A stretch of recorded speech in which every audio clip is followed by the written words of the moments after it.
Y pues acá tenemos el globo terráqueo. Esta es la región donde estuvimos trabajando, la unidad 1 y la unidad 2. Acá les quiero pues hacer énfasis un poquito en esto, Mesopotamia. Por aquí comenzamos con las culturas más antiguas. Ya cuando dejamos la prehistoria, comenzamos la historia como tal. Luego vimos India, aquí en la península del Indostán. Y ahora entonces nos vamos al llamado Extremo Oriente, que es esta región. O sea, si vemos en el mapa, pues esto es, bueno, América se considera como mundo occidental, o cultura occidental, mayormente cristiana.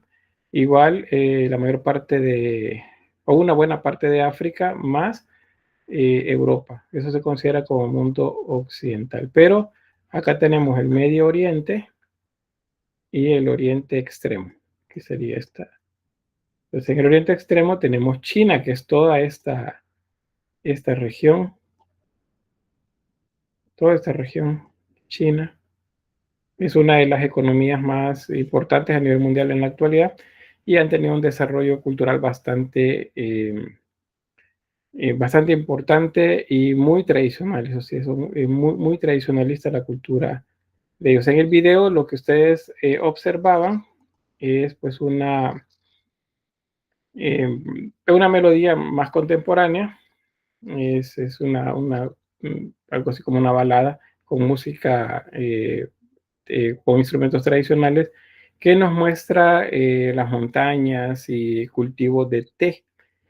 El té ese bueno, aquí le decimos té casi a cualquier cosa, ¿verdad? Realmente a lo que le llamamos té, la mayor parte de ocasiones son infusiones, pero el té es una planta y la hoja de té ha sido pues una de esas especies venidas del oriente que fueron muy consumidas durante muchos siglos antes de nuestra época en Europa y en general en todo el mundo.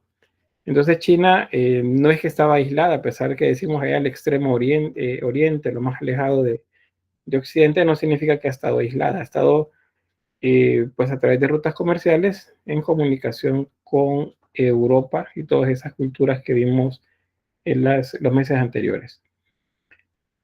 Aquí tenemos otra vez para seguir con la contextualización geográfica. Ahí tenemos un mapa actual, pues, que es China, es básicamente toda esta región, teniendo de vecinos así como más cercanos de Corea. Tenemos acá Myanmar, Laos, Vietnam, Nepal, India, que es donde estábamos viendo en este momento, Pakistán, y entre Pakistán e India, que es la región del Valle del Indo. Bueno, ahí sí otra más. Irak está en el mapa anterior y está por acá. Es Irán, perdón, Irán. Irak está un poco más hacia al occidente. Aquí tenemos un mapa que nos muestra la ruta de la seda. La seda es uno de esos materiales que China pues llevó pues a todas partes del mundo y especialmente a Europa. Era un tipo de textil, un tejido más bien, que gustaba bastante, especialmente a las élites gobernantes, a las monarquías de la Edad Media, por ejemplo, los reyes medievales y los de la época renacentista y barroca, pues gustaban mucho de ese material para confeccionar sus ropas. Entonces, había establecido toda una ruta que llevaba desde la región más occidental hasta el Medio Oriente y de ahí pues se distribuía en diferentes lugares. Todo. India, bueno, aquí ven, pues todo eso que ven en rojo son rutas comerciales. Significa que había tanto transporte marítimo como transporte terrestre también, toda la región. Entonces China es como muy importante desde hace mucho tiempo en lo que se refiere a nivel comercial. Bien, vamos a ver por acá. Esta es una ilustración de cómo está distribuido socialmente la cultura. Ha cambiado o cambia más bien dependiendo de las épocas. Las dinastías, por ejemplo, nos presentan realidades diferentes sociales en algunos momentos, pero en general podríamos decir que las castas, porque este es un sistema de castas también, acuérdense que las castas no permiten la movilidad social, o sea, no pueden subir, no pueden bajar pueden salir, sí, pero no bajar. O sea, salir no implica bajar. No es que salen a la inmediata inferior. No, salir es que quedan sin castas. Y eso se considera, pues, un castigo bastante grande, porque básicamente lo que sucede es que se les margina de la estructura social. Entonces, en ese sentido, les muestro acá una pirámide en la que igual el que en otras que hemos visto, la parte alta en la parte alta está el emperador y su familia. Bueno, el emperador se considera a sí mismo como un hijo del cielo, es decir, de origen divino. Acuérdense que eso es lo que en diferentes culturas, desde la Mesopotamia, que lo vimos con los sumerios, y bueno, en el Neolítico que les explicaba acerca de cómo se iban conformando las religiones y la idea de que quienes tenían más conocimiento de las cosas, quienes sabían dónde estaban las rutas o las mejores rutas para recolección, caza, por ejemplo, o los tiempos para cultivo y para cosecha, quienes sabían eso, lo que decían era que los dioses se los decían. Y como las cosas sucedían, según ellos decían, porque observaban el cambio de los tiempos, entonces pues la gente les creía que efectivamente eran seres divinos. Entonces así se manejan. Por cierto, el fin de semana pasado, bueno, el viernes para ser exacto, fue el solsticio de verano para el hemisferio norte, o sea, es lo que nos corresponde a nosotros. En el sur es el solsticio de invierno. ¿Qué significa? Pues que para nosotros es la noche más corta del año y el día más largo del año. Si se puede, en los siguientes días, fíjense dónde sale el sol. Y si recuerdan que les dije inicialmente al ciclo que hicieran un dibujo o tomaran una fotografía y marcaran dónde salía el sol en ese momento, háganlo sobre eso. Y si no lo hicieron, por lo menos fíjense cuánto se ha movido el sol hacia el norte. Y ya llegó al punto más al norte que iba a llegar. Eso fue el viernes pasado. Ahora va de retroceso. Si ustedes lo observan en un año, todos los movimientos, si yo les digo, miren, vean cuándo está el solsticio, vean el equinoccio, vean el paso del sol, y ustedes luego esa información se la dicen a alguien que no sabe, y ustedes le dicen que los dioses se los han dicho, pues a lo mejor en alguna tribu primitiva de algún lugar recóndito del mundo, a ustedes les considerarían divinos, ¿sí? O que tienen contacto con los seres divinos. ¿Por qué? Porque ustedes saben lo que va a suceder antes que suceda, a ojos de aquellos que no conocen esto de los solsticios y equinoccios. Entonces, nada más un recordatorio como para que veamos cómo justificaban las castas más poderosas el estar ahí. Ellos se consideraban pues divinos porque manejaban mucha información también. Y a ellos los sustentaba la nobleza y dentro de ellos estaba también una casta sacerdotal. Siempre había sacerdotes por ahí. En este caso, la nobleza pues está conformada por la familia del emperador también, los que son, digamos, cercanos, un tanto más lejanos también. Los terratenientes, esos es quienes ostentaban pues el poder territorial en espacios bastante amplios, y jefes imperiales. Esos son como emisarios que tenía el emperador en diferentes lugares. La mejor forma de tener control de un territorio es tener gente que controle pues esos territorios y que tenga una comunicación directa con la persona de mayor rango. Entonces, de esa manera es que se mantenía el control en todo el territorio.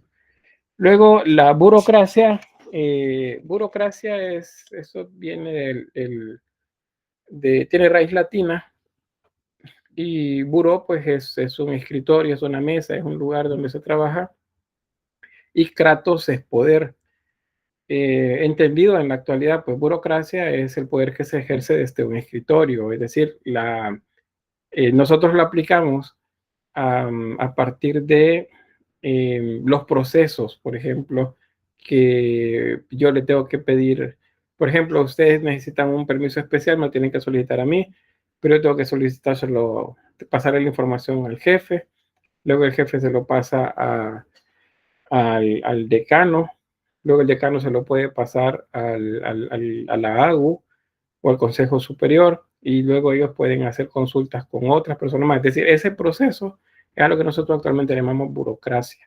Pero la burocracia entonces vamos a entenderlo acá, esta casta como funcionarios del imperio y que tenían funciones tanto políticas como también administrativas. Es decir, estos son los que encargaban que funcionara todo el aparato de control de la población para poder saber sobre los impuestos, por ejemplo, cuánta gente había, qué es lo que se estaba produciendo, y de esa manera pues también seguir controlando las castas más inferiores. Campesinos, comerciantes y artesanos, eso vemos que en todas las civilizaciones pues tienen la posición inferior, no la última, pero sí siempre de las más bajas. Y esos, en la medida que bajamos, pues acuérdense que la población va siendo mayor.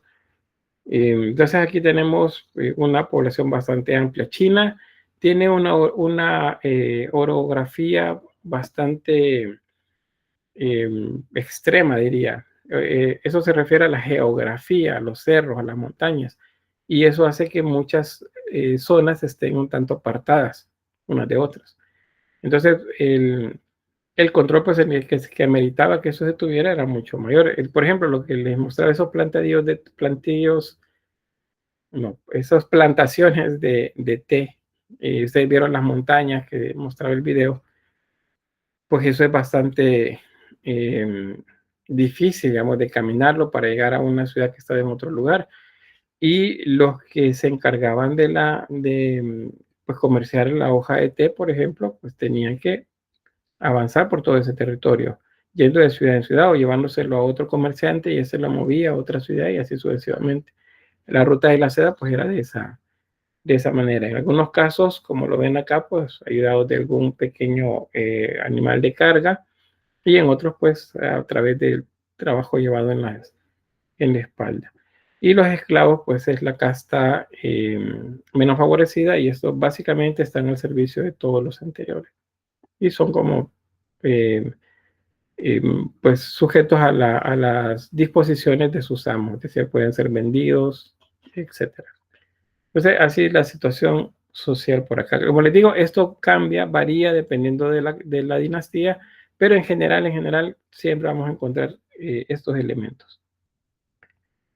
Sobre las religiones, pues en China tienen que ver con la influencia de los pueblos cercanos, especialmente de la región del Indostán, o sea, de la India.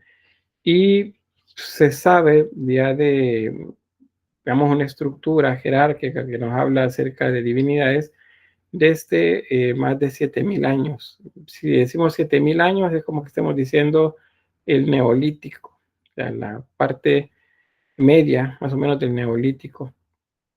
Y entonces se desarrollan en ese momento doctrinas que tenían que ver con filosofía y con la espiritualidad también. Hay dos personajes que van a aparecer también, no 7.000 años exactamente, sino en ese largo proceso de llegar hasta la constitución de las religiones, como Confucio y Lao Tse. También Buda, o el budismo más bien, este va a llegar a China, va a pasar de la India a China y también va a tener pues sus variantes en la región. Y bueno, hay otros aspectos pues que vamos a observar por acá. Sobre eso de las religiones, entonces, ahí tenemos los llamados tres grandes hombres de China en lo que se refiere a las religiones. Y pues ahí tenemos a Lao Tse, Confucio y Buda. Acuérdense que Buda es un título, no es un nombre. Quiero ver, ¿está bien, Jessica? Por el mensaje. Estos serían entonces como los personajes principales de estas religiones. Hay que pensar, hay que verlo más bien, no como profetas, porque no son como profetas, esos eran más bien líderes de esas religiones que fundaron. Igual, Buda, pues Siddhartha Gautama, aunque en la imagen que les estoy mostrando, esta es una variante. Ya han visto eso, ¿verdad? Que es así como gordito y tiene la panza descubierta y está siempre sonriendo y a veces tiene otros elementos alrededor. Ese es un tipo de Buda, pero esa es la variante china, por eso se los puse acá, porque no es el Buda que conocemos en la India, el que representa a Siddhartha Gautama o algún otro Buda que pudo existir. Este en particular, pues es una interpretación china de Buda y le agregan pues otros elementos como la buena fortuna, la abundancia y pues otros elementos como esos. Aquí tenemos la primera de estas religiones filosóficas, es el taoísmo.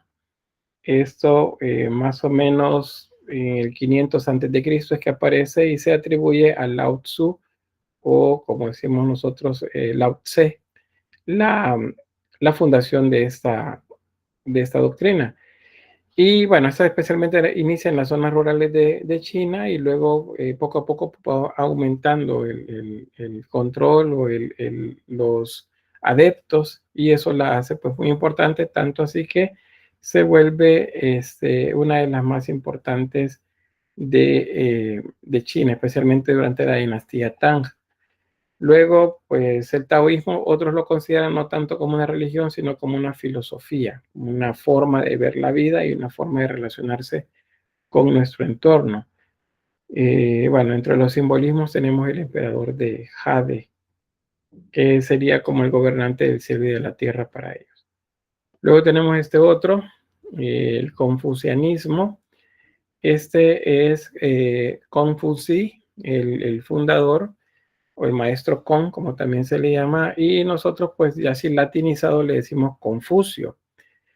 Él entre el siglo VI antes de Cristo también que comienza vamos a aumentar pues adeptos y la diseminación pues en diferentes partes de China de las maneras como él observaba el mundo. Aquí tenemos algunos datos sobre el confucianismo. Esta imagen yo sé que lo han visto ustedes, ¿verdad? Es el yin yang, el perfecto equilibrio, el taijitsu, algo así. Ahí me disculpan la mala pronunciación china. Este lo conocemos bastante, lo vemos en muchos lugares y pues nos representa, volvemos y decimos China. Pero bueno, eso tiene que ver con taoísmo. Y pues básicamente lo que nos está mostrando es el dualismo, o sea que las cosas buenas y malas van a la par, en un perfecto equilibrio. Ya les había mencionado antes en las culturas antiguas del occidente, en la región del Medio Oriente también, que creían en que las cosas eran buenas y malas al mismo tiempo y que romper ese equilibrio pues traía consecuencias graves. Eso les digo, por ejemplo, para los mesopotámicos, especialmente Babilonia, por ejemplo. Creo que les puse, sí, recuerdo el ejemplo que les puse de Pazuzu, y pues él gobierna la peste y él gobierna las fiebres y varias enfermedades del cuerpo. Cuando alguien se enfermaba, no le pedían a una deidad, digamos, benefactora que le quitara lo que Pazuzu le estaba haciendo al cuerpo. No, se le oraba y se le hacían tributos a Pazuzu, porque él es el que lo gobernaba. Dice, no, pero ¿cómo él si él es el malo? Pues a él, porque él es el que hay que hacer que cambie. Entonces aquí es igual. Las cosas se entienden como que el bien y el mal deben ir juntos. Eh, alguien hace tiempo, pues, en algo que veía por ahí decía, como, no es posible que, que un pájaro vuele si tiene ambas alas del mismo lado. Ustedes ven, los pájaros tienen izquierda y derecha, ¿verdad? Y así vuelan y vuelan perfectamente y rápido. Entonces así es como veían estas culturas ese equilibrio, ese dualismo es la palabra. Entonces hablan del femenino y el masculino, del fuerte y débil, dos elementos que son contrarios pero al mismo tiempo están unidos. Eso es lo que representa este símbolo, que conocemos como el yin y el yang.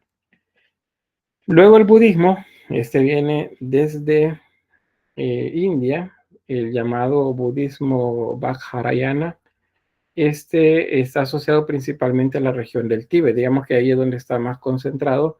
Hay costumbres tibetanas, cuando decimos el budismo tibetano, que no son similares o no son iguales a las del budismo en India. Eh, por ejemplo, acá tienen la idea de que el máximo líder, el Dalai Lama, es una reencarnación continua del mismo personaje y que debe, una vez muere, deben ir a buscar dónde está o que antes lo deben buscar para garantizar que crezca bien con sabiduría. Entonces, así tenemos, bueno, hay un Dalai Lama en la actualidad que, por cierto, no vive en el Tíbet, y eso es porque, pues, en la realidad política y social de China en la actualidad es que, pues, están bajo un régimen comunista. Y entonces, en su momento, fueron satanizadas, por así decirlo, y expulsadas muchas religiones. Entonces, porque las consideraban pues de opresión, ¿verdad? Entonces hubo una intervención en la región del Tíbet y el Dalai Lama tuvo que huir. Entonces el Dalai Lama anda de lugar en lugar, eh, pues predicando pues siempre sus creencias, pero en la búsqueda de volver alguna vez al Tíbet. Y se piensa que el Dalai Lama eh, reencarna, es decir, cuando este muera, pues van a ir a buscar al nuevo niño, le van a hacer una serie de pruebas. Y si él la supera, entonces dicen, bueno, él es el Dalai Lama que ha vuelto a la vida. Acá, entonces, se lo llevan y lo crían, lo educan ya para convertirse en el siguiente líder. Y así sucesivamente. Bien, no sé si hay alguna pregunta hasta acá. ¿No? Sí, Javier. Una disculpa, primero que nada, licenciado, una disculpa por mi tardanza. Sucedió un accidente mientras venía. Lo segundo es de que en la religión del budismo en China, ¿verdad que una vez que entra se juntan los dioses chinos antiguos junto a Buda, ¿cierto? ¿O es diferente? Hay algunas versiones del budismo que hacen como un sincretismo con también las otras religiones. Y en ese caso, pues ahí es donde se mezcla, digamos, la religión con la parte filosófica. Pero el budismo tibetano es un tanto diferente. No tiene deidades así que se puedan eh, personificar, sino que es más bien el camino de la santidad propia de cada individual, sería el caso. Algo que les iba a mencionar sobre eso, por cierto, es que en la región del Tíbet es la tradición en la que para que una persona eh, pueda ascender hacia la divinidad, entonces su cuerpo debe ser elevado también. Entonces cuando alguien muere, parte del ritual de, ¿qué sería? El post-mortem, es que el cuerpo, luego de la limpieza y todo, es llevado a la montaña y en ese lugar alguien se encarga de cortarle el cuerpo, herirlo más bien, o sea, abrirle los brazos, abrirle las piernas, y hacer cortes con cuchillo, diferentes partes del cuerpo, para que el cuerpo, para que sea fácil para las aves de rapiña que lleguen y se lo comienzan a comer. Porque la idea de ellos es que al comerse el cuerpo, este se eleva. O sea, los pájaros luego se van, las aves de rapiña se van, entonces se llevan el cuerpo. Entonces hay por ahí un par de videos. Para no herir sensibilidades, no se los comparto ni en la clase ni en el grupo de Facebook, pero si les doy por ahí el dato, pueden buscarlo. Esa costumbre, que los cuerpos son cortados y pues ahí andan las aves comiéndoselo. Y hasta que se llevan lo último, pues entonces ya termina el ritual y el cuerpo de esa persona ahora fue llevado hacia el cielo por todas esas aves. Bien, esa también cultura se manejan los mantras. Eh, los mantras pueden ser sonidos o frases. Por ejemplo, si ustedes han escuchado, a veces sale como en caricaturas, a veces, o en documentales que es en soy alguien que está haciendo om, om. Entonces, ese es un mantra y sirve para la concentración y en determinadas condiciones. Eso se llaman mantras. Un mantra, por ejemplo, que ustedes pueden utilizar es eh, todo pasa, por ejemplo. Todo pasa. Dicen todo pasa y lo repiten creyéndolo. Ese es un mantra. Están diciéndole a ustedes mismos que esto es pasajero y por lo tanto no debe de traerles tanto confusión o dolor, porque más adelante las cosas van a estar bien. O sea, todo pasa, eso es un mantra. El Om igual es los ojos cerrados y las manos puestas en posición de loto, las piernas también, entonces eso hace también que la gente medite y se concentre en algo. Eso se llaman mantras. Un mantra puede ser, voy a salir bien en el examen, voy a salir bien en el examen. Pero ustedes se lo dicen, lo repiten y resulta que lo logran cumplir. Esos son los mantras.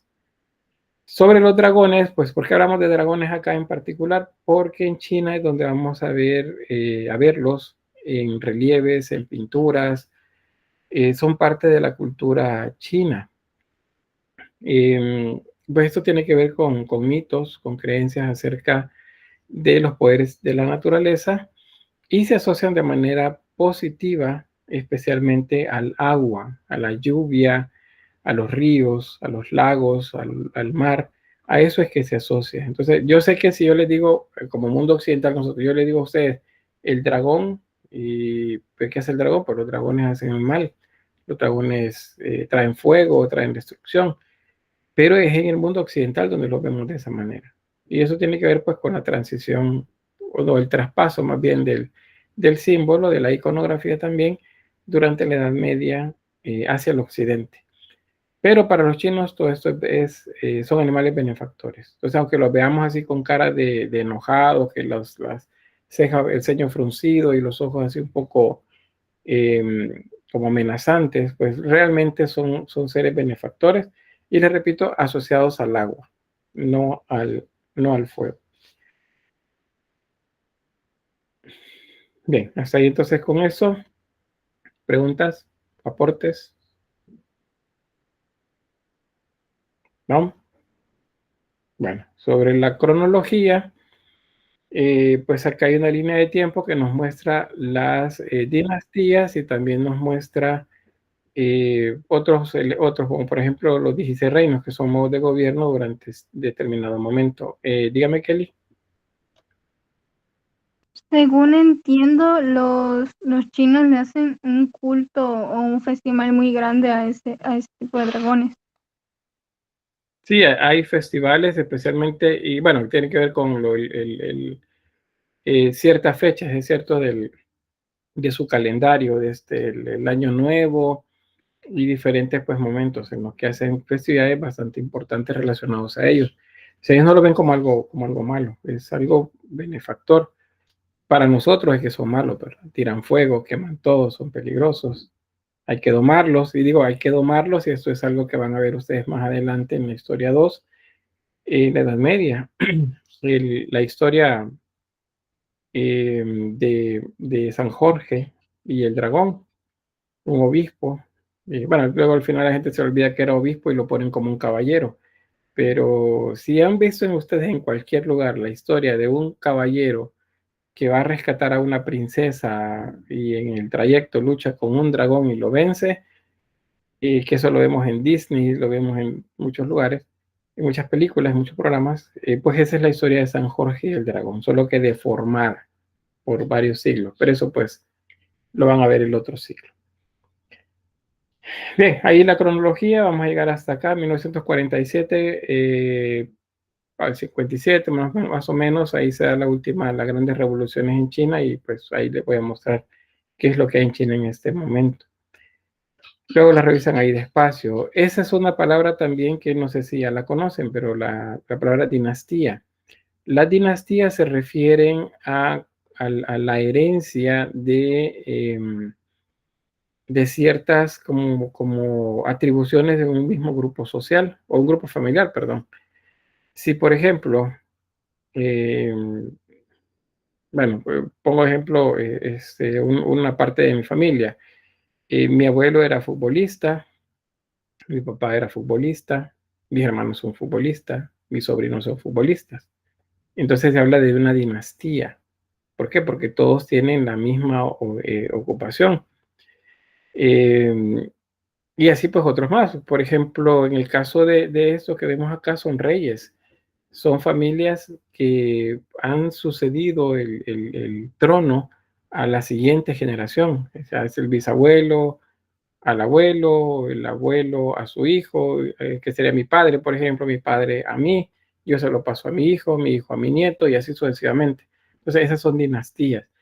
De esa manera es como se logra agrupar también en cuanto a la lectura de la historia china diferentes momentos. El espacio en el que una dinastía en particular, o sea, una familia, está gobernando en China. Otro dato también a nivel arquitectónico, esto es el de las pagodas. Fíjense que las pagodas, que son bien características de China, tienen su origen en las torres de la arquitectura india. Es decir, que viene con cuando el budismo llega a China y migraciones también, no necesariamente budistas, pasan a China viniendo desde la región de la India, pues entonces piensan también en estas edificaciones altas. Pero por la naturaleza de los materiales acá, que es más abundante la madera que la piedra, entonces los edificios se hacen con madera. Y a partir de eso se comienza a armar un diseño o construir un diseño muy particular. A ese es el que se le llama las pagodas. Básicamente es como pensar en edificios de varios pisos de altura. Aquí tenemos varios diseños. No todas son iguales, es decir, no es el mismo tipo de pagodas, sino que hay una variedad bastante amplia, tanto de 2 pisos, 1 piso, como pues edificios en los que pueden llegar hasta 7, 8 pisos de altura. Bueno, hasta ahí. Vamos con Antigua China. Y aquí vemos ya a nivel cronológico que allá por el 5000 al 3000 antes de Cristo, aquí estamos hablando del periodo de paso del neolítico al periodo histórico como tal. Y pues en esta región cercana del llamado Río Amarillo se desarrollan bastantes ejemplos de arte en las cuevas o en los abrigos rocosos también, igual que en Europa. Y se encuentran también vestigios de trabajos en barro, especialmente alfarería. Eso es porque ya hay una vida sedentaria, no necesariamente es ya solamente cazar y recolectar, ¿verdad? Sino que ya tienen una vida sedentaria. Entonces la agricultura y la ganadería aparecen. Aquí algunos ejemplos de la cerámica que se ha encontrado de esta época. Ven que hay diferentes formas de diseño y pues esto sirve para encontrarle pues la cronología al periodo. Luego sobre la edad de bronce y la cultura Longshan, esas son estas dos regiones. Y básicamente aquí lo que se desarrolla en este momento, del 3000 al 2000, que estamos hablando de la época sumeria en Medio Oriente, de la época de los nomos en Egipto también. Entonces, para esa época la metalurgia ya estaba desarrollada en esta región y se comienzan a establecer las bases de la jerarquía política en China. Aquí tenemos ejemplos. Hay tanto cerámica como trabajo en bronce.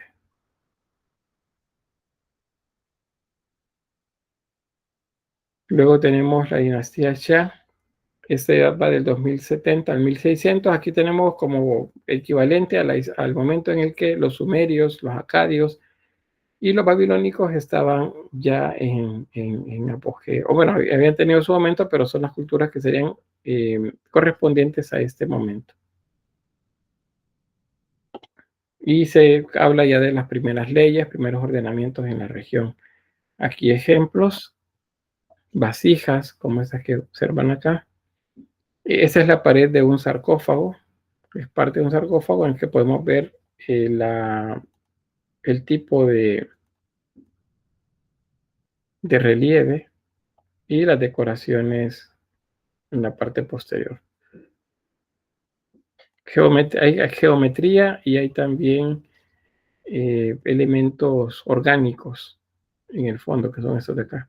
Si les digo geometría, me refiero a líneas rectas, triángulos, cuadrados, rectángulos, rombos, cilindros, etc.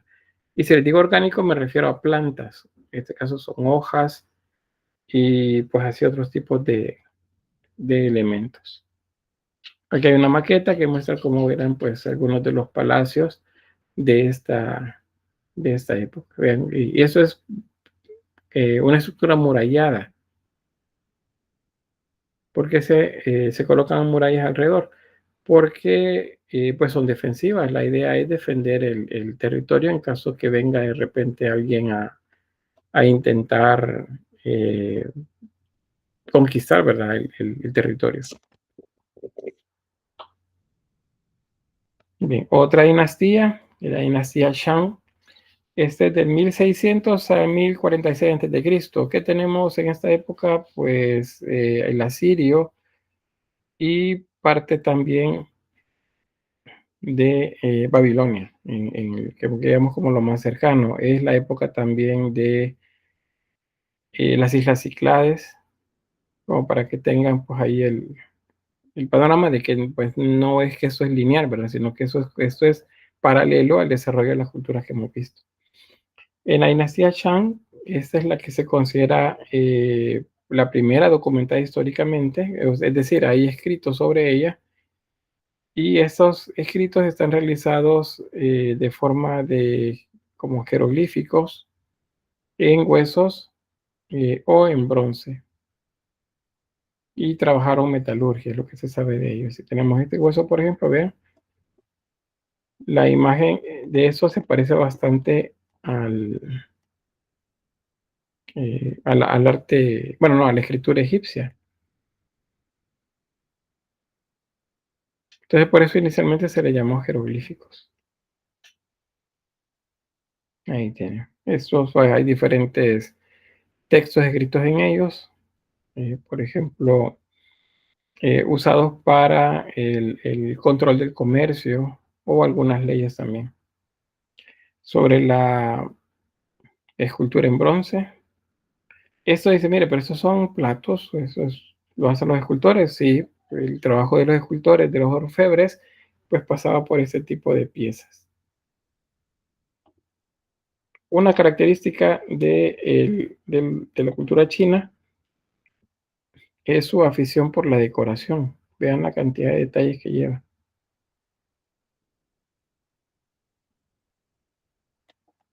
¿Ves otro?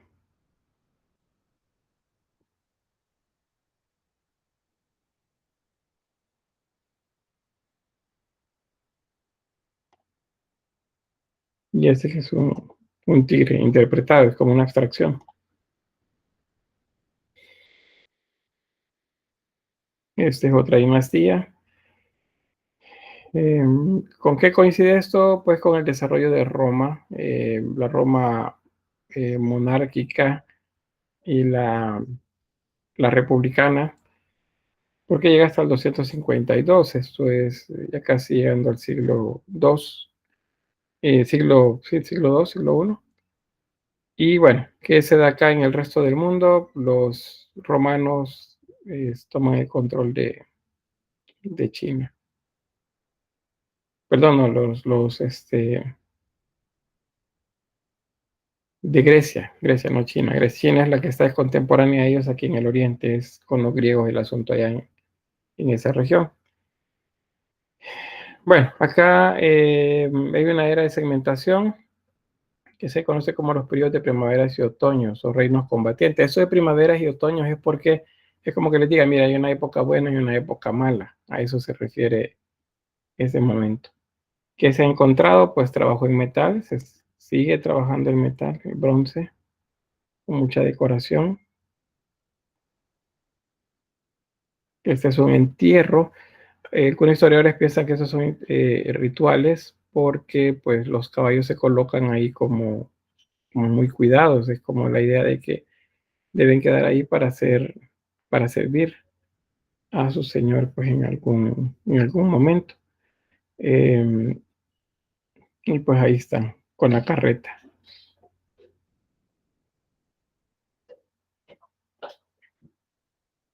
Bueno, espadas aquí en la parte de arriba.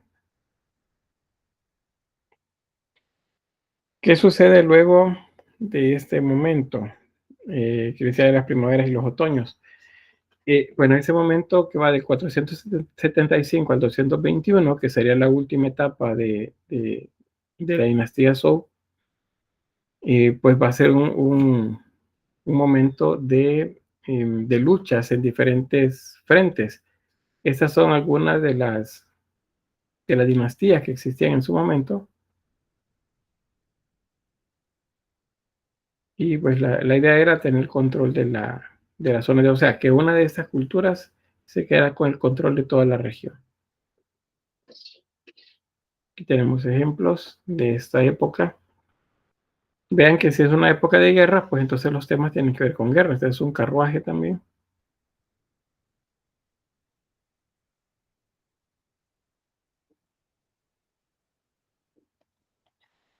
¿Preguntas? Vean el detalle este.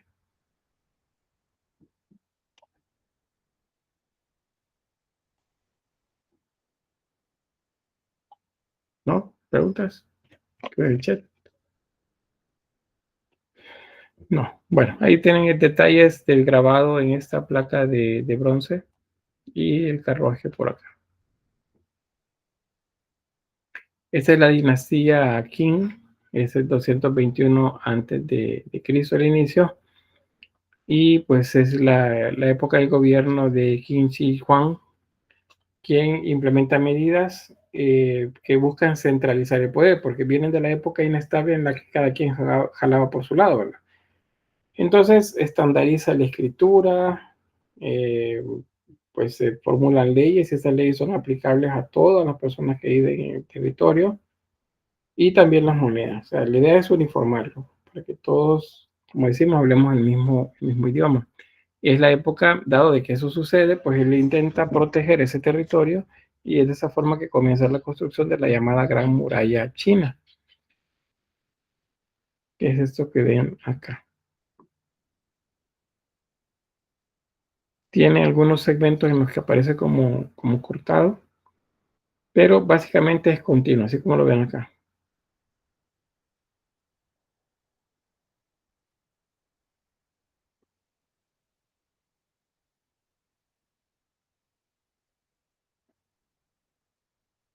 Bien, ven este otro carruaje.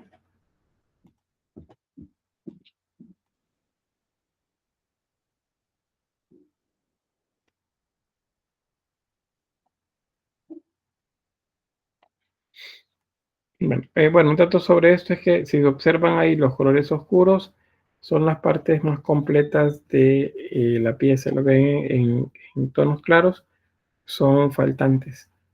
Y se ven cómo sabían que eran así. Pues a partir de la tecnología que tenemos más actualmente, las imágenes después se pueden trabajar. Bueno, las piezas se pueden trabajar. Los colores claros representan el material nuevo y el oscuro el material antiguo. Y luego la figura sí que aparece más o menos completa. Y un tigre de bronce. Fíjense que dice, mire, pero los tigres no son así. Lo que sucede es que mucha gente que hacía esto nunca había visto un tigre como tal. Tenían referencia. Y otra explicación que se da es que, bueno, pues la estilización del momento permitía que los cuerpos fueran más estirados, más amplios los cuerpos. Pero siempre con mucho movimiento.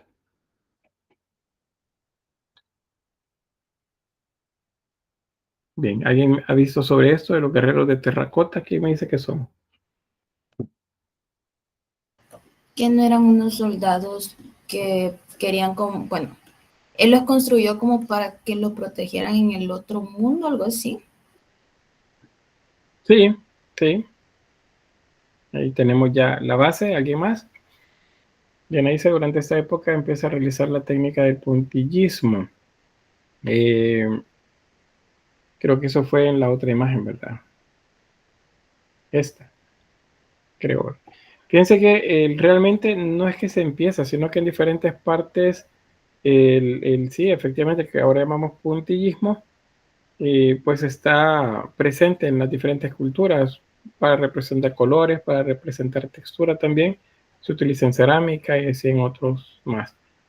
Pero no necesariamente acá es cuando comienza, porque son varias culturas las que lo utilizan. Bien, sobre los guerreros de terracota, que Jensi dice, bueno, vieron unos que, si mal no recuerdo, escribían el caparazón de las tortugas. Sí, básicamente al escasear materiales, pues escribían donde podía. Ya van a ver luego qué pasa cuando la tecnología del papel aparece en el lugar. Bueno, veamos la imagen así. Así como están en la actualidad. Esto es un mausoleo, es un lugar que luego de haber colocado el ejército ahí, pues se enterró para preservarlo y para garantizarle ese apoyo militar que necesitaban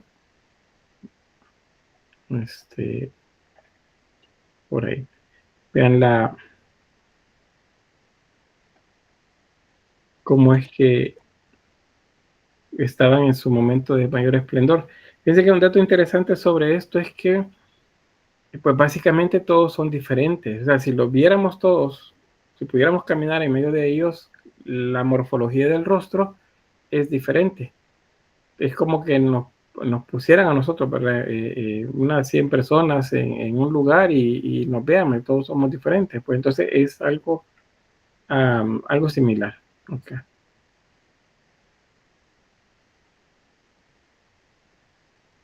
Así es como seríamos todo el espacio, todo el entorno, con el emperador acá al centro y sus guardianes en los laterales.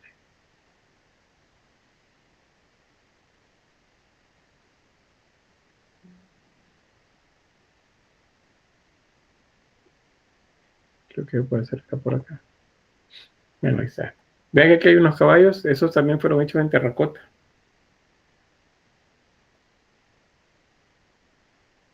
Ahí tenemos los rostros, en todos los rostros diferentes.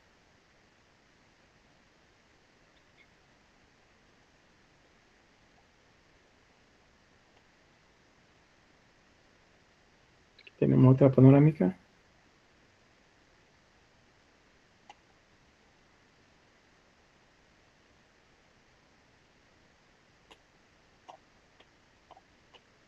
Y ahí haciendo labores de restauración.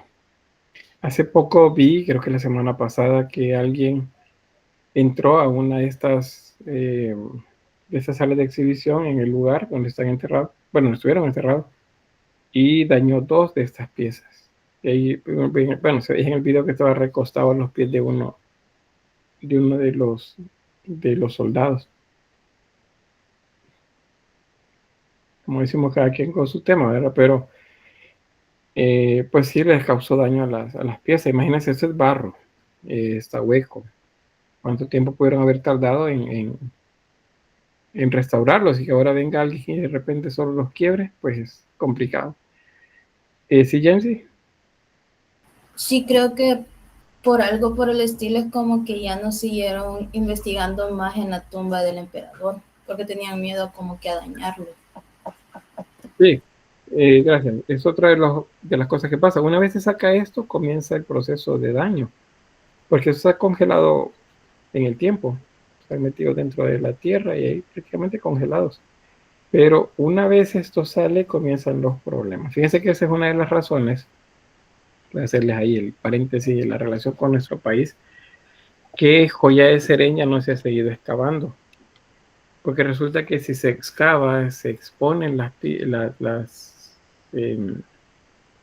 paredes de las edificaciones que todavía están por ahí enterradas, entonces se puede comenzar a deteriorar y no hay dinero para la restauración.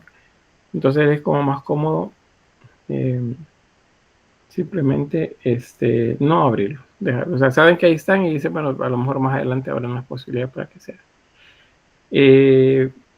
Y ahí pues tenemos el llamado ejército de terracota.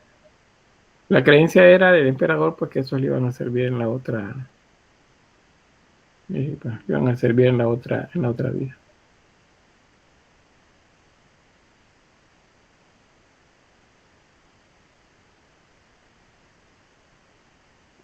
¿Preguntas?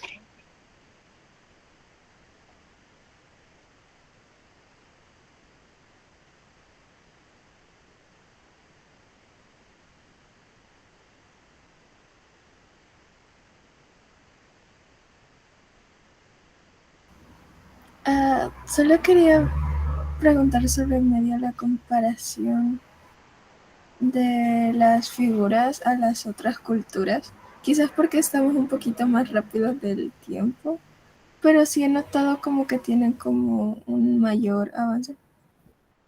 Mayor avance en las imágenes. Perdón si no los estoy presentando ahorita, voy a presentar porque se me cerró la otra, el otro dispositivo. No sé ¿Qué me decía? Perdón, ahorita le... o sea, que dominaban mejor la figura humana que la mayoría de culturas, o quizás sea por el tiempo y no logro identificar bien como las culturas exactas. Ajá, pero en este caso serían las dinastías. Y bueno, el caso es que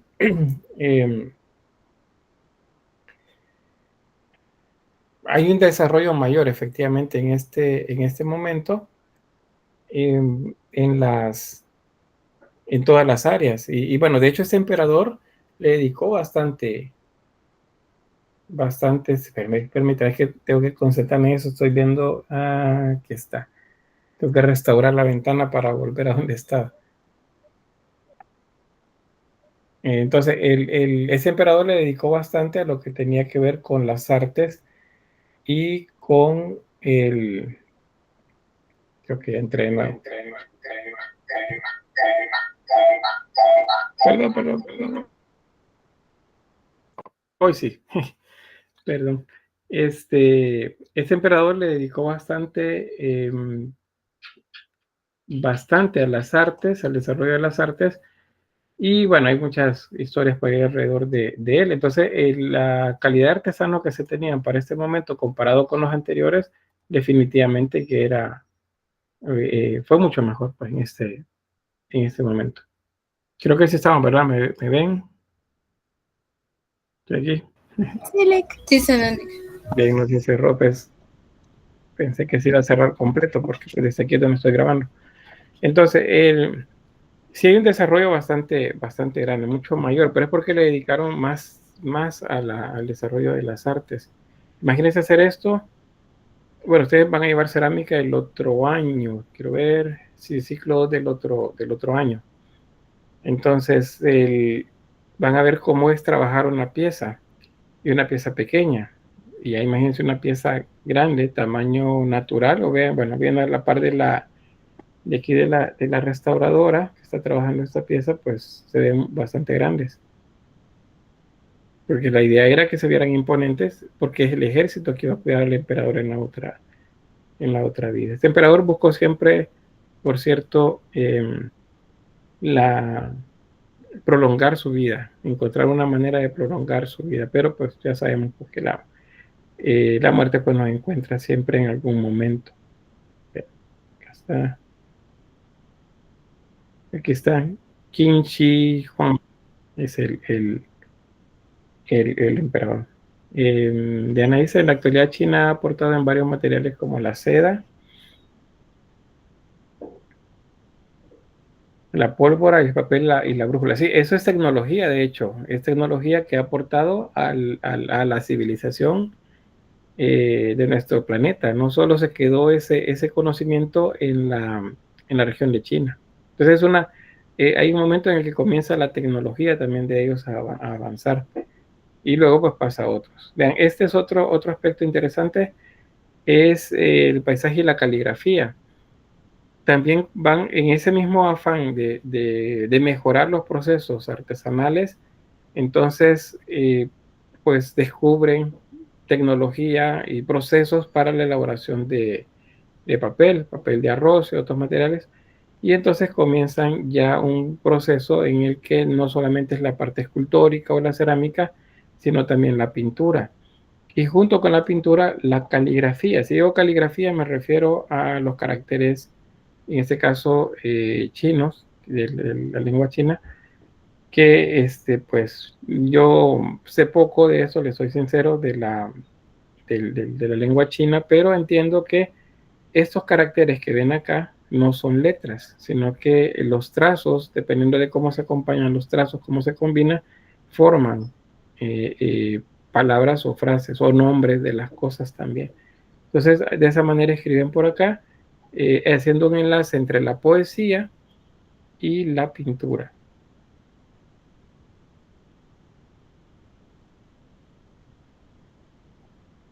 Este otro, más polícromo. En China le han dado siempre bastante énfasis a la parte como paisajística y bueno, eso luego a nivel arquitectónico lo utilizaron también, entonces por eso es que en la actualidad vemos tanto ciudades antiguas como las ciudades nuevas y hay una mezcla, un juego muy armónico entre el paisaje y la arquitectura. Son dos cosas que lo han logrado conjugar bastante bien. Y bueno, lo vemos desde ya en las pinturas. Vean, ahí hay unas construcciones por acá. Luego vemos paisaje, cerezos, seguramente estos de por acá. Y pues mucho énfasis en el paisaje. Bien, ¿qué es lo que sigue después de eso? Pues la dinastía Han. La dinastía Han utiliza mucho de lo que la dinastía anterior, la Qing, establece en la región. O sea, básicamente es como que cambia nada más de administración del territorio y con ellos se fomenta todavía más las diferentes rutas de comercio, especialmente la de la seda. Estamos hablando de 206 a 220 después de Cristo. ¿Qué es lo que hay en Occidente? Pues una Roma imperial, pues como muy ávida de tener recursos, lujo, materiales, pues que no eran comunes en la región, sino que venían de lugares lejanos. Entonces, ellos fomentan el comercio en la región. O sea, Roma recibe en la región de la actual Turquía, donde está Bizancio, pues por ahí pasa una de esas rutas de comercio. En los siguientes siglos, de acá al siglo V, pues eso se va a consolidar mucho más y por eso es que luego Bizancio se convierte en un polo comercial, porque ahí pasan las rutas de comercio que venían de todas estas regiones. Y bueno, la tecnología que les mencionaba, ¿qué tiene que ver con el papel? ¿Cómo se elabora el papel? Aumentan entonces las artes caligráficas y las gráficas, aparecen sellos que trabajan en materiales como por ejemplo madera, también cerámica, que luego son utilizados para poder estampar textos sobre papel y de esa manera comienzan como digamos los primeros libros a existir. No es una imprenta como tal, porque la imprenta aparece en el Renacimiento allá en el mundo occidental, pero acá también encuentran la manera de poder reproducir textos. Entonces ahí tenemos algunos datos sobre esto. Y pues acá sobre cómo se va tecnificando también el lenguaje. Y aquí tenemos pues un dato que dentro de las academias imperiales que se establecían para enseñar las artes, habían planchas que tenían pues diferentes elementos. En este caso, que dice, cada una de las planchas tenía casi 2 metros de altura y eran más o menos 200.000 caracteres de escritura. Imagínense, nosotros con 28 letras tenemos problemas a veces, 200.000 caracteres y la combinación de esos caracteres para poder generar texto. Es decir, es muy, muy complejo. Sin embargo, les animo que en algún momento aprovechen pues la posibilidad de estudiar en el Instituto Confucio, el comercial de nuestra universidad. Pues ahí enseñan sobre la lengua y pues otros aspectos de la cultura china. Hay que aprovechar que ahorita pues a nivel de relaciones diplomáticas estamos bien con China. Bueno, por ahí un par de datos más. Vean, una de las cosas que sucede con esto de los caracteres, de las planchas o eso como manera de sellos para poder hacer textos es que pues hay digamos, un cierto conflicto con los escribas. Los escribas pues son los que llevan la caligrafía, ¿verdad? De manera libre. Pero si alguien tiene la posibilidad de generar estas combinaciones de sellos y con eso luego generar texto, pues entonces el trabajo del escriba o se transforma o desaparece. Digo, se transforma en el sentido de que ahora debe acoplarse a la nueva realidad tecnológica del momento. Si no, pues simplemente el oficio ya no tiene sentido. Entonces, eso sucede por acá. Pero eso ayuda a que se siga tecnificando en la manera como se trabaja pues, los textos. Esta es una de esas planchas, miren. Cada uno de estos es un sello. Y ahí, pues, dependiendo de la combinación que quieran, ustedes aquí tienen un texto. Luego se estampaba con tinta y luego eso ya se levantaba, pues, y en el papel ya quedaba estampado todo el texto.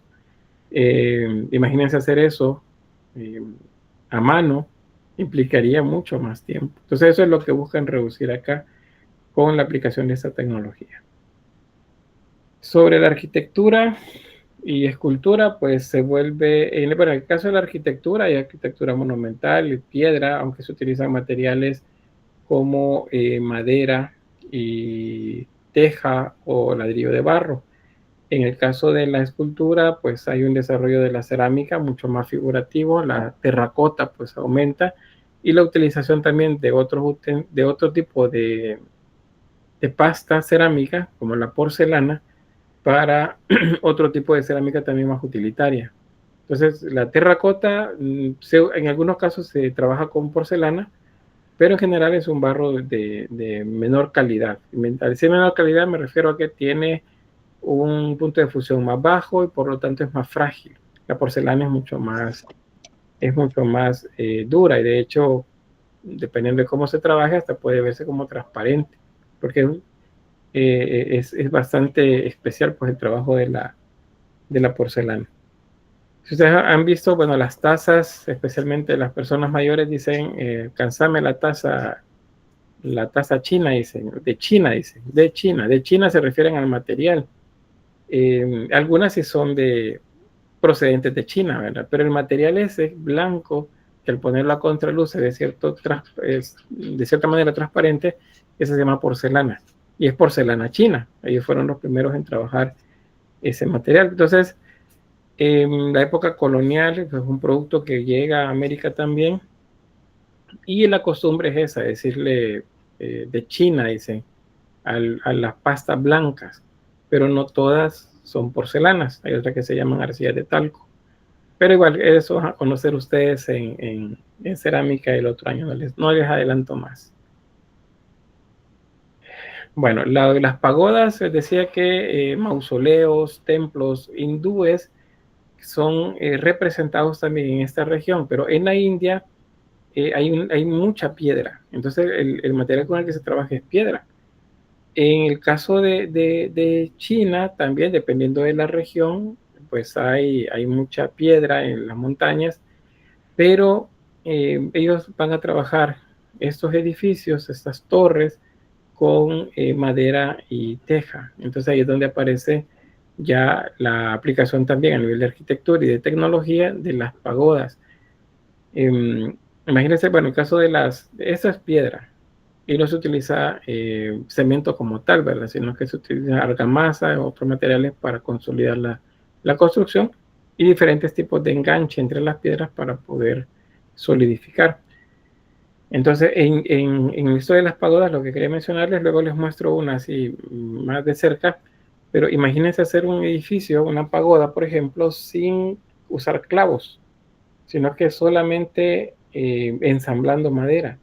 Y esas estructuras pues pasan siglos ahí y llegan pues hasta nuestros días todavía y se mantienen en pie. Entonces son muy sólidas como las lograron hacer ellos. ¿Qué más hay de esta época? Pues se encuentra pintura mural, muy dinámica, por cierto, aunque la paleta de colores es bastante corta. Ven que hay tonos rojizos, negros, ocres. Eso significa que la mayoría es es trabajado con óxidos de hierro. No hay una variedad como muy amplia. Se trabaja también sobre textiles, en este caso tejido de seda. Ahí tenemos las pinturas, vean dragones. Y en algunos casos pues también escenas de la vida cotidiana. La representación del sol, de la luna, que es el paso del tiempo. Siempre que veamos luna y sol juntos o separados por algún elemento, lo que significa es el devenir del tiempo, el paso del día o el transcurso del sol en el cielo y de la luna también como astros dominantes. Bien, luego entre el 220 al 280 después de Cristo y digamos el 220, mejor veámoslo así, desde este momento hasta el 618, pues entonces hay digamos, un poco más movida la situación política en la región y tenemos 6 dinastías que se suceden una tras otra y hasta la dinastía Sui. ¿Qué está sucediendo en el resto del mundo en ese momento? Pues el paleocristianismo ahora ya es parte de Roma y Roma lo ha convertido en la religión oficial del imperio, ahora es el cristianismo universal. Y el Islam comienza también a expandirse a través de las enseñanzas que Mahoma deja en los libros que escribe, que según él pues son inspiración divina para él, que es el profeta de Alá en ese momento. Entonces, mientras eso sucede en Europa, esto está sucediendo en la región de China. El arte, como ven, sigue mejorando, sigue avanzando en esa evolución natural que tiene el arte de ir de un periodo arcaico a un periodo clásico, luego un periodo en el que hay más abstracción y se vuelve más dinámico, y luego otra vez baja y se reinicia el proceso. Entonces, eso es lo que hay en esta época, pinturas que retratan a la élite, a los gobernantes, a su familia. Bueno, vemos bien característico la realización de las características étnicas, los ojos rasgados, la boca pequeña, los rostros como más redondeados en algunos casos y en otros un poco más alargados. Eso es como bien característico del tronco étnico de esta región. Vean, esto ya lo hemos visto también en el occidente y notan que los rostros todos se parecen. Y hay solo ciertas variantes en uno y otro, a diferencia del ejército del emperador, que fue el ejército de terracota. En este caso los rostros son casi iguales. Eso se llama isocefalia, acuérdense. Otro aspecto que ya hemos visto también que se aplica acá es la yuxtaposición, que un personaje esté atrás del otro, pero esté en una posición más alta. En esta imagen significa que está atrás. En perspectiva no se representa de esa forma, pero la yuxtaposición pues es una manera de resolver ese problema de cómo representar los grupos de personas.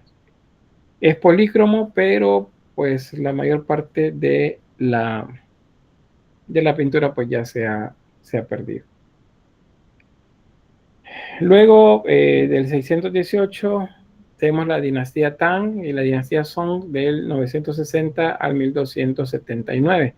Estamos hablando del siglo VII, que comienza la expansión del Islam, y en 1279 estamos hablando de la época de la Reconquista, también que inicia la época de Reconquista en Europa. Se está pasando del románico al gótico en diferentes lugares europeos. Acá, pues lo que tenemos es una etapa de mucho florecimiento cultural y económico. La pintura, la cerámica y la tecnología en general, pues sigue avanzando. Y eso convierte pues a China en una de las potencias comerciales muy avanzadas en el mundo. Acá, bueno, no nos alcanza como el tiempo, ¿verdad? Para poder ver la relación, por ejemplo, con Japón o con otras culturas de la región, pero esta región en este momento tiene bastante auge cultural, incluyendo, bueno, Japón, las Coreas que están en esta región, pues van bastante, con una dinámica bastante grande. Quiero ver, bueno, no vi por ahí un mensaje de Claudia ni de Jessica, y me disculpa que no lo vi. ahorita que pasó ahí al chat. Los kanjis, bueno, mencionaba, y luego el kanji es el japonés, escritura china, Hanzi. Bueno, veo que son muy doctos en esto de la lengua china.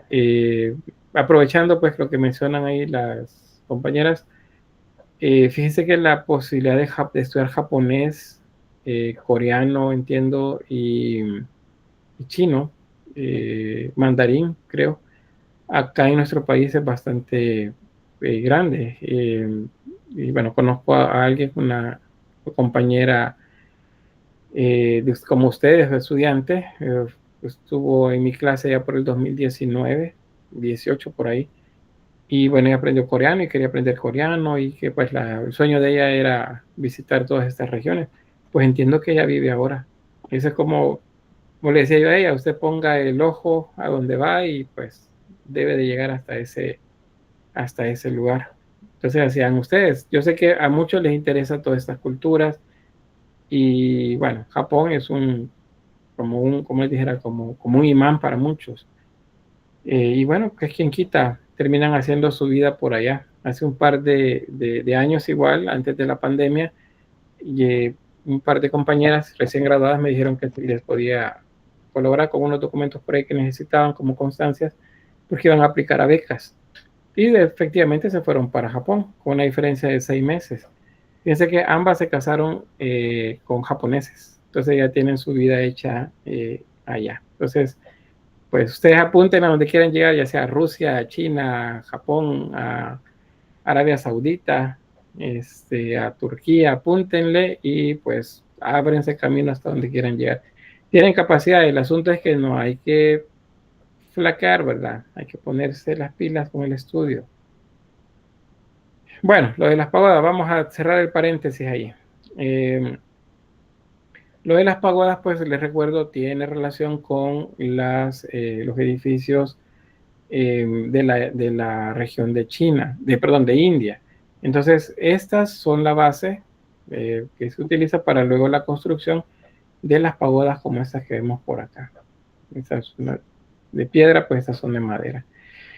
También el trabajo en barro, en este caso es porcelana o algún tipo de arcilla también blanca, muy pura. Mientras más blanco, por cierto, la arcilla significa que el barro es más puro.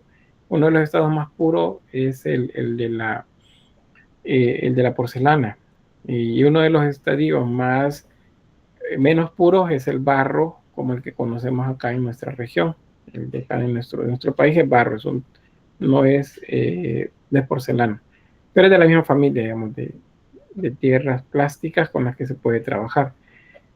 Y bueno, ¿qué decirles de estas figuras? Estas llevan un proceso bastante largo de trabajo. Es el modelado, en este caso el modelado se hace ahuecando o hueco de una sola vez. En algunos casos se trabaja con molde también. Y luego, la pieza se pone a cocción. Luego de haberse coccionado, la pieza ya está dura. Entonces se le aplican esmaltes. Y luego se mete otra vez a cocción y esa es una temperatura mayor. Entonces ahí se funde el material, el esmalte, y entonces pues ya queda como esto que ven por acá. Es un trabajo escultórico bastante detallado, muy, muy grande, pues el que hace igual este otro. Este no es esmaltado, pero vean la calidad de trabajo. Igual pues les recomiendo siempre que salgan del país busquen museos, vayan a ver museos y pues así como observamos en los museos, vamos aprendiendo también.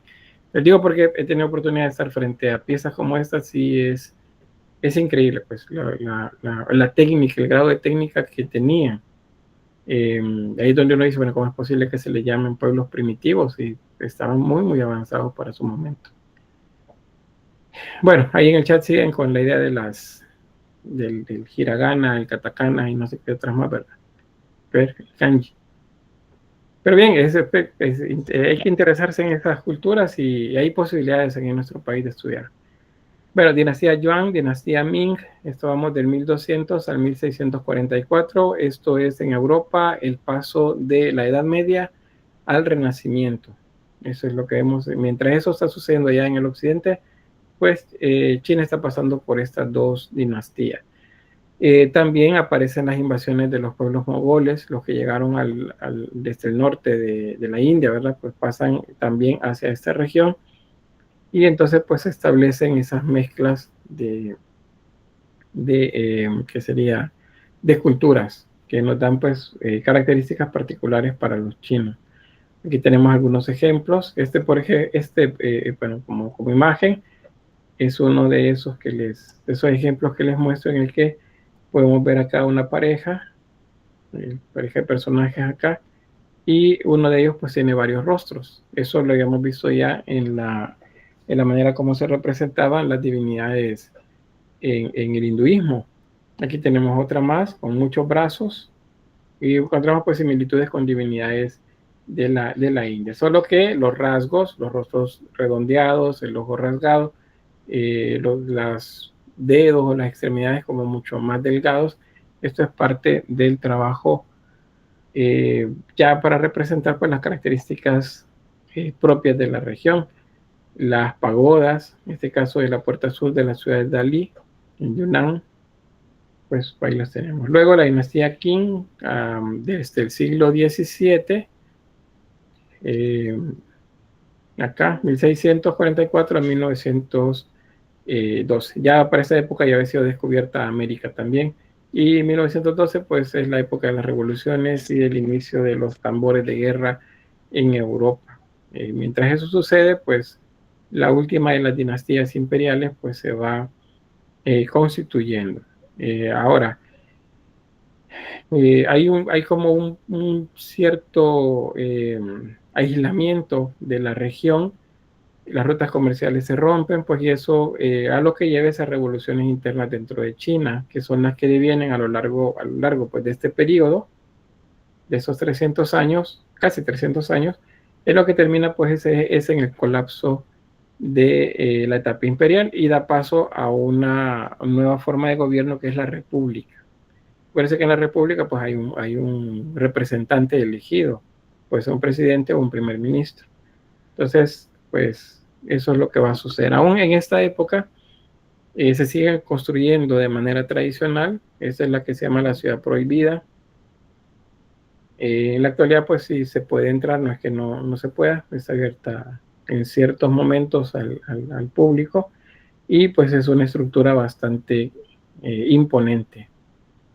Aquí tenemos otras estructuras, otras pagodas. Esto es lo que les mencionaba sobre las pagodas. Las tradicionales, las más antiguas, están hechas sin clavos, sino que únicamente ensamblando madera, haciendo la técnica que se llama machimbrado, que es ensamblar pines dentro de agujeros y luego colocar como manera de llaves, de manera de ir volviendo sólida toda la estructura. Y se utiliza bastante color. Esos edificios son completamente polícromos. Y muchos de ellos llevan también paisajes. Y la idea del dragón, siempre. Los dragones, acuérdense, son benefactores. No son malos, no tiran fuego, no hacen daño, sino que son benefactores. Aunque depende de la mitología, pues también hay algunas variantes. Esta es escultura polícroma. En Europa hubo también la incursión de este tipo de cerámica en algunas colecciones, familias, bueno, monarcas principalmente en Francia, por ejemplo, en Inglaterra, buscaban cosas exóticas como para que como para mostrar en sus palacios. Eso en la historia 2 lo van a ver cuando se hable, por ejemplo, del barroco. El ostentar la riqueza y a través de la riqueza, pues la compra, por ejemplo, o adquisición de cosas exóticas venidas del lejano oriente para ellos, como estas esculturas, pues era bastante importante, porque les daba estatus. Entonces, por eso es que en Europa también encontramos esculturas como esta, pero son llevadas de China. Y en algunos casos, por ejemplo, en la cerámica en Francia, en la región de Alemania, Inglaterra, bueno, en la región de Flandes, es la actual Holanda y los Países Bajos, pues se da también un tipo de cerámica que imita el trabajo de la porcelana china, y esa escultura polícroma que es característico pues de la dinastía Qing. La pintura se sigue igual, hecha ya sea sobre lienzos de tela o sobre papel, bueno, esta incluye siempre la parte pictórica, pero también la caligrafía. Por acá. Siempre la parte de poesía o algún dato pues que nos habla acerca de a quién representa o qué es lo que estamos viendo. O sea, la mayoría es poesía. Estos son documentales, son las batallas, diferentes batallas que suceden en los lugares. Estas son pinturas de formato bastante grande y en las que se muestran batallas.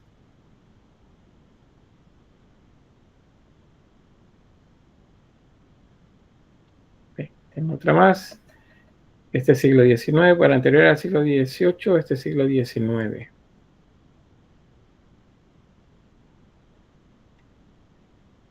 Pareciera desordenado, pero si lo vemos luego despacio, pues observamos los diferentes escenarios, ¿verdad?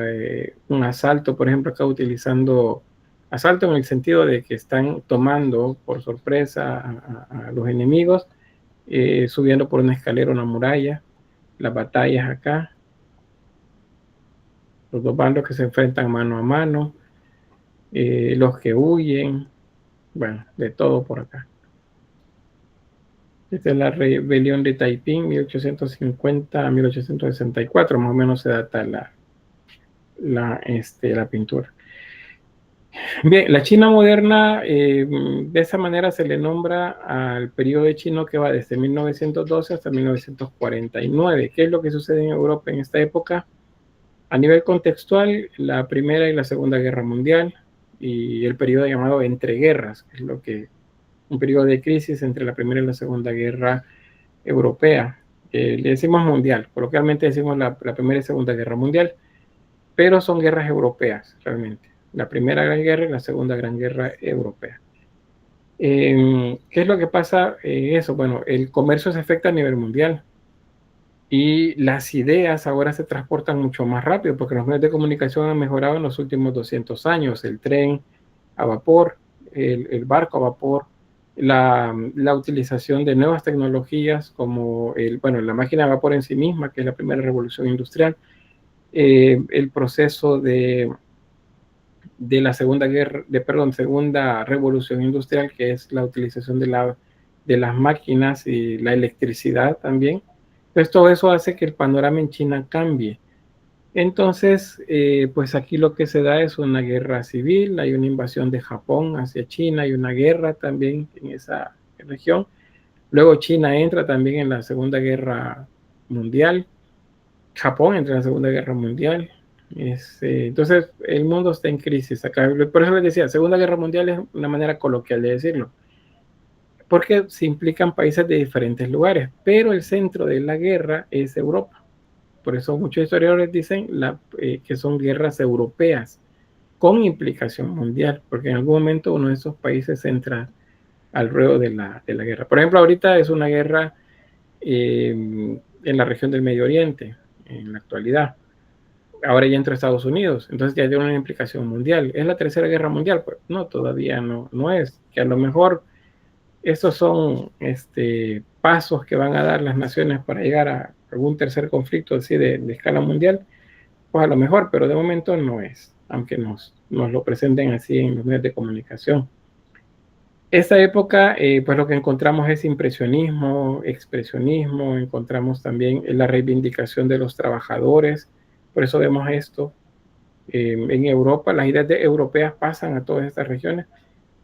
Bueno, de hecho, desde el siglo XVIII, con la Revolución Francesa, el siglo XIX, que viene en el resto de esa como efecto dominó de revoluciones y de gestas de emancipación en diferentes partes del mundo, incluyendo América, luego la Revolución Francesa, ¿verdad? Entonces, luego viene la Revolución bolchevique, que es en contra de la monarquía rusa. Y bueno, el mundo está cambiando definitivamente en esto. A nivel artístico es la época en la que vemos el impresionismo y el post-impresionismo en Europa, y eso pasa también para acá. Esa es una mezcla de realismo y de impresionismo, eso que estamos viendo acá. Realismo porque muestra el trabajo duro. Impresionismo porque pues la manera como retratan la luz en la pintura. Y luego llegamos hasta, ya para ir cerrando, la República Popular China, que nace pues luego de la Segunda Guerra Mundial. Hay una revolución también desde el siglo XIX, de hecho, ya hay pensamientos que van avanzando a inicios del siglo, bueno, en el periodo anterior de la China moderna. En ese proceso de luchas, pues se termina implantando el comunismo en el país y pues lo que tenemos es lo que en la actualidad aún se mantiene, es la República Popular de China. Es la victoria de Mao Zedong como líder pues, de la revolución y la reivindicación de los postulados de Marx, de Lenin pues, y otros filósofos que reivindican el trabajo, la importancia del proletario. O sea, el proletario somos nosotros, los trabajadores. Y bueno, el crecimiento a partir de ese momento es bastante grande, se convierte China en una potencia mundial a nivel de economía y a nivel también militar y en la actualidad tecnológico también. Aunque nosotros tenemos la idea de que decimos, no es que eso es chino, pues hay un tipo de producto chino que es que caduca bien rápido, pero también hay otras cosas que no. Y China va a la vanguardia en muchos elementos. Por eso uno de nuestros vecinos del norte pues está así un poco molesto de alguna manera aquí en nuestro país porque pues El Salvador tiene relaciones diplomáticas con China y China no tenía tanta presencia en América y se ha ido abriéndola en la medida que avanzan estos años. A lo mejor algo va a suceder en los años que vienen y pues hay que estar atentos pues, a esos cambios. Dice, hay 3 tipos de calidad, dice Kelly Allison, seguramente. Pero nosotros tendemos a generalizar, decimos, no, es que eso es chino, pero no todo es de esa manera. Y bueno, ahí están las revoluciones que les mencionaba, el comunismo que de Rusia pasa a China y luego pasa también a Vietnam. En Vietnam, pues ahí ustedes saben lo que sucede con Estados Unidos, pero eso ya es otra historia que no la vamos a tocar por acá porque algo de eso les tendrán que mencionar a ustedes en la historia 2. Así es que cerramos el tema de historia del arte en China. Y tengo un panorama bastante largo, digamos, pero resumido pues en esta clase. Voy a tener la grabación acá.